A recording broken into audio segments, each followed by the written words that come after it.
শোনো, বলছিলাম কি, অনেক বছর তো হলো আমরা দুজনে এভাবে আমাদের সম্পর্কটাকে এত দূর এগিয়ে নিয়ে এসেছি, কিন্তু এবার সময় এসেছে আমাদের সম্পর্কটাকে পূর্ণতা দেওয়ার। আমি আর এভাবে সমাজের লোকে আর লুকোচুরি করতে পারবো না। তুমি এবার যা করার করো, আমার দাদিমার কাছে তোমার মাকে পাঠাও বিয়ের জন্য। আরে চারু, তুমি এত অস্থির হচ্ছ কেন বলো তো? আমি তো বলেছি ঠিক সময় বুঝে আমাদের সম্পর্কটাকে পূর্ণতা দেব। আসলে তুমি তো জানোই আমার মা কত শক্ত মানুষ। তাকে গলানো এত মুখের কথা না। আমার একটু সময় লাগবে। আমাকে দয়া করে একটুখানি সময় দাও। তারপর দেখবে আমি ঠিক আমার মাকে মানিয়ে বিয়ের জন্য পাঠাবো তোমার বাড়িতে। তারপর তুমি আমার বাড়িতে আমার সাথে থাকবে। আর একটু সময় দাও আমাকে চারু, একটু সময়। একবার যখন বলে দিয়েছি আমি সময় দিতে পারবো না, তার মানে না। তুমি মানাবে না কি করবে সেটা আমি জানি না। আমি শুধু জানি আমি তোমার বাড়ির বউ হতে চাই, ব্যাস।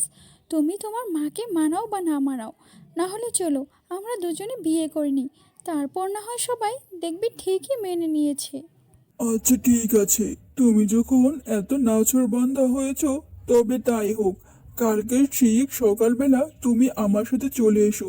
তারপর আমরা দুজনে বিয়ে করে মায়ের সামনে গিয়ে দাঁড়াবো। তারপর না হয় যা হওয়ার হবে। মা, ও মা, দেখো আমি সাথে করে কাকে নিয়ে এসেছি। ওর নাম হচ্ছে চারু। অনেকদিন ধরে ভাবছিলাম তোমার সাথে পরিচয় করে দেব, কিন্তু আজ নিয়ে এসলাম। আরে বাবা রাহুল, সেটা তো বুঝতে পারছি, কিন্তু তোর সাথে এই মেয়েটা কে? এই মেয়ে, তোমার নাম কি? আর তুমি আমার ছেলের সাথে এই বাড়িতে কি করছো? সত্যি করে বলো। আসলে মা, তুমি ওকে কিছু বলো না। আমি অনেকদিন ধরে চারুকে পছন্দ করি। এই দুনিয়ায় ওর দাদিমা ছাড়া আর কেউ নেই। ওরা একটু গরিব, তারপরও আমি ওকে ভালোবেসে বিয়ে করেছি মা। তুমি দয়া করে আমাদেরকে মেনে নাও। দয়া করে মেনে নাও মা। অনেক আশা নিয়ে তোমার সাথে এসেছি। ও অনেক ভালো মেয়ে মা, অনেক ভালো। তুই চুপ কর। শোন বাবা, তোর বয়সই বা কতটুকু? তুই কতটুকুই বা বুঝিস? এসব মেয়েদেরকে আমার ভালো করে জানা আছে। গরিবের মেয়ে কোথাকার, না আছে ঘর বাড়ি ঠিক, না আছে কোনো বংশ পরিচয়। যে দেখেছি বড় লোকের একমাত্র ছেলে, অমনি হাত করে নিয়েছে তোকে। শোন, আমি এই মেয়েকে কখনোই মেনে নিব না। এমন একটা ছোট লোকের মেয়ে এই বাড়ির বউ হবে আমি কখনোই মানতে পারবো না। আমি সমাজে মুখ দেখাতে পারবো না। বেরিয়ে যে তুই এই মেয়েকে নিয়ে। মা, দয়া করে আপনি আমাদেরকে ভুল বুঝবেন না। আমি গরিব হতে পারি, কিন্তু আমি অনেক ভালো মেয়ে।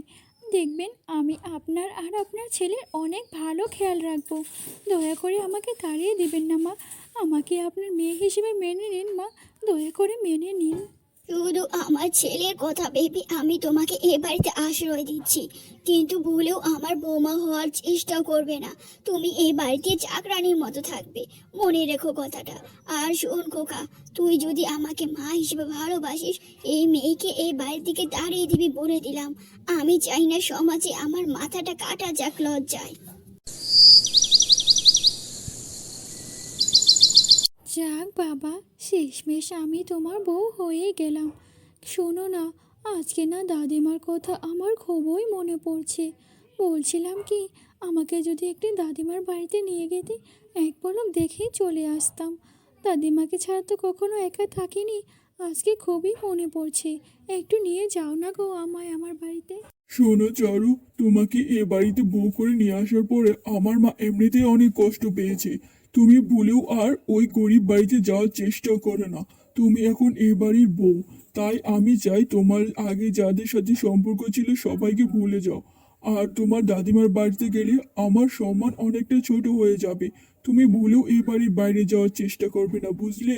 একে তো তোমাকে বিয়ে করে আমি সমাজে একদম লজ্জিত হয়েছি। কতটা গরিব তোমরা, ছি ছি ছি। আরে রাহুল, তুমি আমার সাথে এটা কী ব্যবহার করছো? আর তাছাড়াও আমি তো তোমাকে জোর করে বিয়ে করিনি। তবে আজ কেন এসব কথা বলছো? আর আমরা যে গরিব তুমি তো সেটা ভালো করে জানতে। তাহলে আজ তুমি একই রূপ দেখাচ্ছ। সত্যি তুমি কি সেই আগের রাহুল নাকি অন্য কেউ? না, তবে আমি নির্বোধ ছিলাম। এখন আমি বুঝতে পেরেছি যে আমি কতটা ভুল করেছি। যদি মায়ের কথায় ভালো করে বিয়ে করতাম, আজকে আমি কতটা সুখী থাকতাম। আমার সম্মান আরো বেড়ে যেত, ভালো টাকা পয়সা পেতাম। তোমাকে বিয়ে করে না পেলাম কোনো টাকা পয়সা, আরো নিজের সম্মানটুকু হারালাম, একদম হারালাম। হায় বিধাতা, এ আমি কী দেখছি! আমার চেনা মানুষটা আজকে কী রূপ দেখালো আমাকে! তবে কি দিদিমা সত্যিই বলেছিল বড়লোকরা কখনো গরিবদের দুঃখ বুঝতে পারে না? আজ আমাকে কত ছোট করে কথা শোনালো! সত্যি আমি মনে হয় লোভ করে অনেক ভুল করে ফেললাম, যার ফল আমাকে আজকে পেতে হচ্ছে। এই যে ছোট লোকের বাচ্চা, পায়ের উপর পা তুলে আমার বিছানায় বসে থাকা! বলি যা, এক্ষুনি বাড়ির সমস্ত কাজ করবি গিয়ে। এই বাড়িতে থাকতে হলে মাংনা খাওয়া যাবে না। যা, কাজ করবি তবেই তোকে খেতে দেব। আমার ভালো ছেলেটাকে হাতিয়ে পুতিয়ে নিয়েছিস, আর তোকে শিক্ষা দেব। এই বাড়িতে থাকা তোকে আমি বের করে দেব একদম। মা, আপনি আমার সাথে দয়া করে এরকম ব্যবহার করবেন না। আমি ভুল করে ফেলেছি। যার আশায় এ বাড়িতে এসেছি সেই আজকে পাল্টে গিয়েছে। আপনি যান মা, আমি শীঘ্রই বাড়ির সমস্ত কাজ করে দেব। আপনার কোনো চিন্তা করতে হবে না। আপনি যান, আমি আসছি।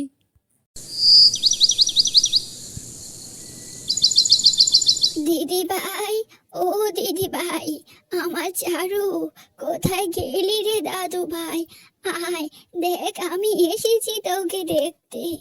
আরে একি একি, বলা নেই কওয়া নেই, যত সব ফকির মিসকিন এসে আজকাল আমার বাড়িতে ঢুকে পড়ছে দেখছি।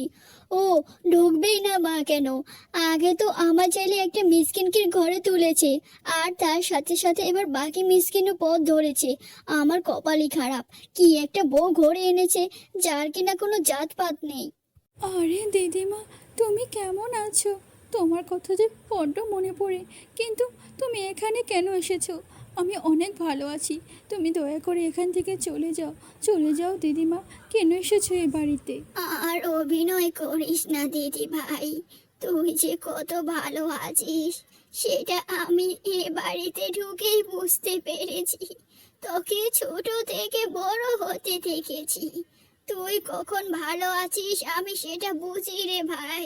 আরে একই চারু, একই এখানে কি হচ্ছে নাকি? বলি, এই বুড়িটা এ বাড়িতে কি করছে? আমার বাড়িতে কি আজকাল ফকির মিসকিনের বাসা হয়ে গিয়েছে নাকি?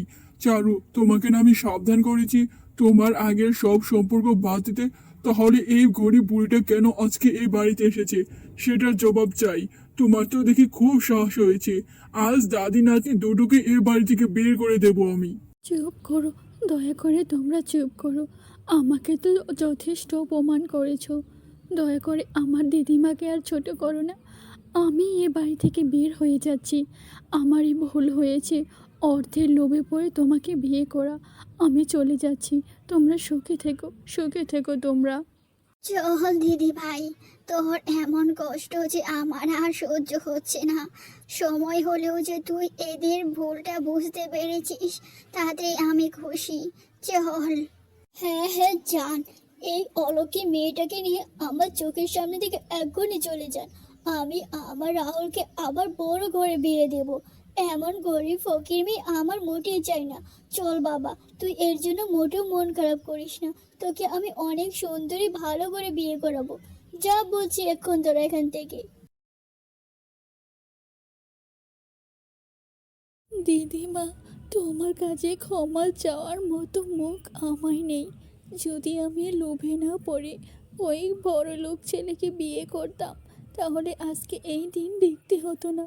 না পারলাম তোমার স্বপ্নকে সত্যি করতে, না পারলাম আমার মৃত বাবা মার স্বপ্নকে সত্যি করতে। দিদি ভাই, তুই এভাবে ভেঙে পড়িস না। মানুষ ভুল থেকে শিক্ষা গ্রহণ করে বড় হয়। এখনো সময় আছে, তুই আবার যা, পড়াশোনায় মন দে, তোর স্বপ্নকে সত্যি কর, আর নিজের মতো করে বাঁচ। এই সমাজের ধনী মানুষরা আমাদের অনেক ছোট করে দেখে, তার বিরুদ্ধে তোকে দাঁড়াতে হবে, নিজের অবস্থান তৈরি করে নিতে হবে।